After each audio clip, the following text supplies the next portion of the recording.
Bill Maher has never been one to shy away from speaking his mind, and his recent takedown of MSNBC is a perfect example of his unapologetic style.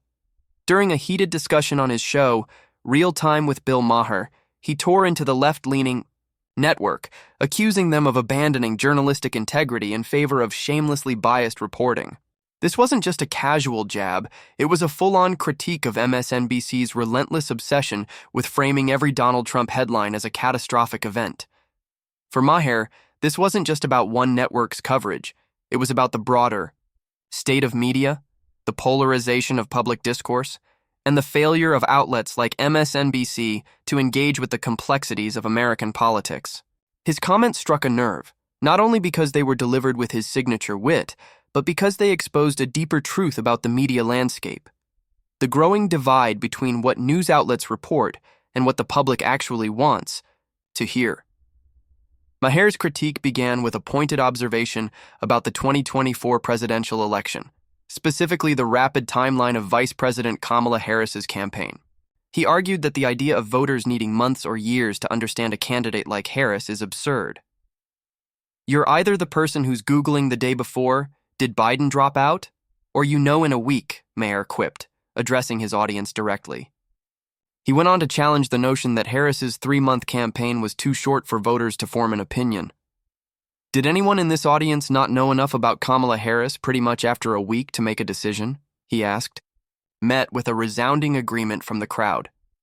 His point was clear. Voters aren't as slow or uninformed as some media pundits assume. In an age of mass media, where information travels at lightning speed, a week is more than enough time for the public to size up a candidate. This argument wasn't just about Harris's campaign. It was a direct jab at MSNBC's tendency to infantilize voters. The network, Maher suggested, operates under the assumption that the public needs endless hand-holding to understand political candidates. This condescending approach, he argued, is not only out of touch but also alienates the very audience they claim to serve. By framing Harris's loss as a result of insufficient time to introduce herself to the American people, MSNBC and its pundits were essentially dismissing the public's ability to make informed decisions quickly. Maher wasn't buying it, and neither were his viewers. The conversation took a sharper turn when Maher addressed MSNBC's broader pattern of biased reporting. He accused the network of abandoning balanced journalism in favor of a singular mission to demonize Donald Trump at every turn. This wasn't a new critique for Maher, who has long positioned himself as a skeptic of both political extremes. But his latest comments were particularly scathing, delivered with a mix of exasperation and biting humor. He pointed to specifics, examples like MSNBC's coverage of Trump's first term, where the network seemed to have a team on standby, ready to pounce on every offhand comment or tweet. Meanwhile, Maher noted, when President Joe Biden's administration faced significant challenges, like the inflation crisis that hit American families hard, MSNBC was conspicuously silent or quick to shift blame elsewhere. One of the most striking moments in Maher's critique came when he referenced a now infamous clip from MSNBC's Morning Joe. In the clip, host Joe Scarborough repeatedly interrupts Donald Trump during a phone interview, refusing to let him finish a point. "Donald, you've got to let us ask questions," Scarborough insists, his voice rising. "You're just talking." When Trump persists, Scarborough threatens to cut to a commercial break, eventually following through. "Go to break. Go. To break right now," he declares, abruptly ending the segment. For Maher, this moment encapsulated everything wrong with MSNBC's approach.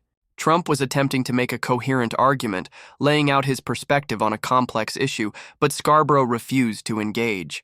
Instead, he silenced Trump, framing his refusal to cede control of the conversation as a defense of journalistic rigor. To Maher, this wasn't journalism.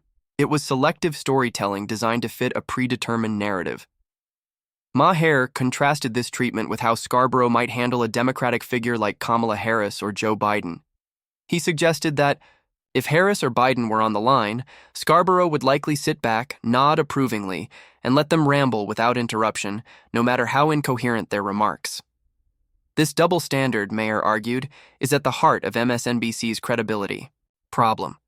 The network doesn't just lean left, it has tipped over completely, sacrificing fairness and objectivity in its crusade against Trump. By refusing to give Trump a fair platform to explain his perspective, MSNBC isn't holding him accountable. It's undermining its own legitimacy as a news outlet. This critique wasn't just about one bad interview. Maher used the Morning Joe clip to illustrate a broader pattern of behavior at MSNBC, where the network prioritizes narrative over facts. He pointed to their coverage of economic issues as another example. During Biden's presidency, inflation became a major concern for American families, with rising costs for essentials like groceries, gas, and housing squeezing household budgets. Yet, according to Maher, MSNBC downplayed or ignored these struggles, choosing instead to focus on Trump's past economic record. In one particularly egregious instance, Scarborough claimed that the largest accumulation of debt in U.S. history occurred during Trump's first term, conveniently glossing over the economic challenges under Biden. Maher called this out as a classic sleight of hand, accusing MSNBC of rewriting history to fit their anti-Trump agenda. For Maher, this selective reporting isn't just misleading, it's a betrayal of the public trust. Journalism, he argued, should be about presenting the facts as they are, not cherry-picking data to support a political cause. MSNBC's obsession with discrediting Trump has led them to ignore or minimize the failures of the Biden administration, from economic missteps to foreign policy challenges. This one-sided approach, Maher suggested, is why voters have grown increasingly skeptical of mainstream media.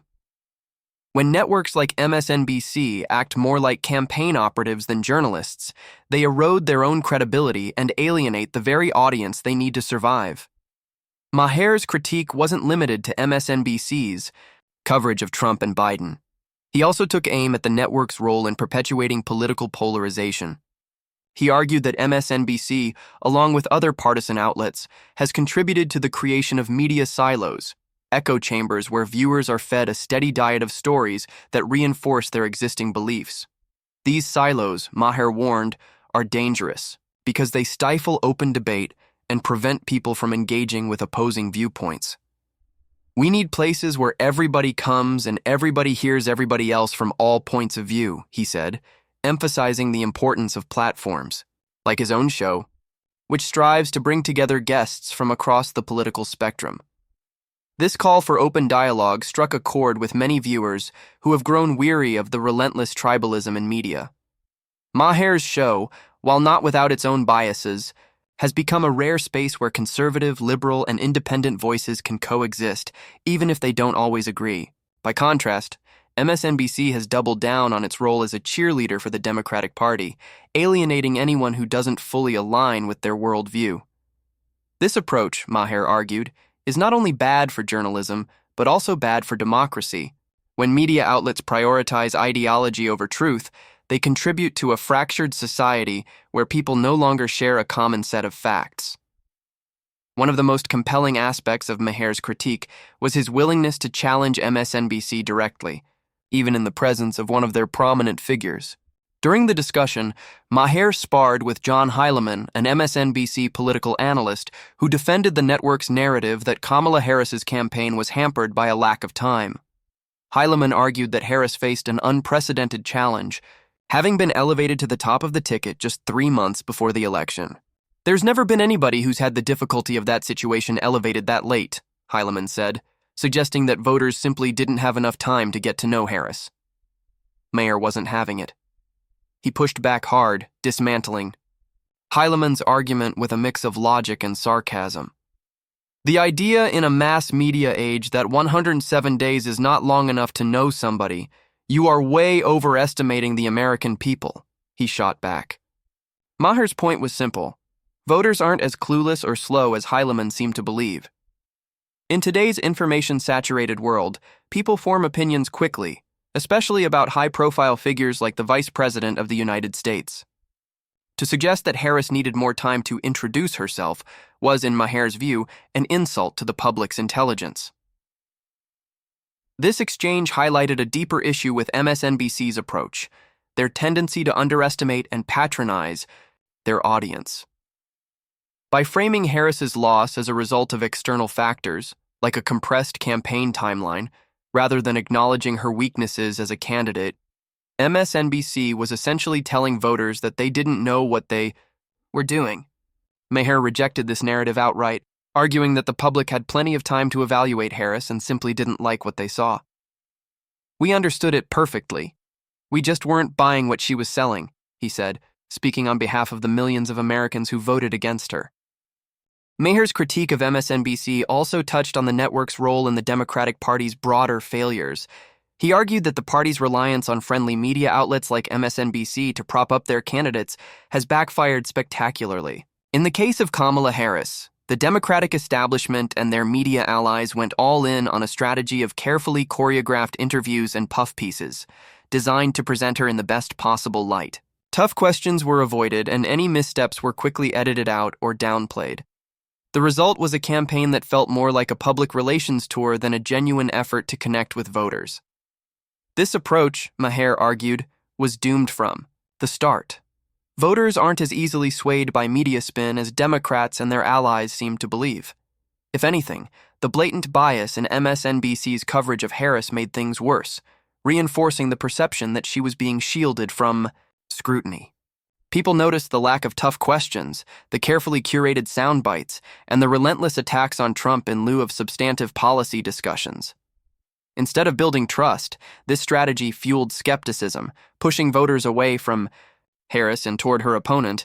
Maher also pointed to the Democratic Party's internal dysfunction as a key factor in Harris's loss. He argued that President Biden's decision to run for re-election, despite widespread concerns about his age and cognitive decline, set the stage for disaster. Biden had promised to be a bridge to the next generation of Democratic leaders, but his refusal to step aside, driven in Maher's view by arrogance, forced the party into a corner. When Biden finally dropped out after a disastrous debate performance, Harris was thrust into the spotlight with just 3 months to mount a presidential campaign. This, Maher argued, was a setup for failure, not because Harris lacked the ability, but because the party failed to give her the time and support she needed to succeed. The media, including MSNBC, played a complicit role in this debacle, according to Maher. Instead of holding Biden accountable for his decision to cling to power, they shielded him from criticism, just as they later shielded Harris from tough questions. This pattern of protecting Democratic figures at all costs, Maher argued, has undermined the party's credibility with voters. If Democrats want to win elections, he suggested, they need to start being honest about their own shortcomings, rather than relying on media allies to spin their failures into successes. Maher's broader point was about the state of political discourse in America. He argued that the media's obsession with partisan narratives, whether it's MSNBC's anti-Trump crusade or Fox News's pro-Trump cheerleading, has created a toxic environment where nuance and reason are increasingly rare.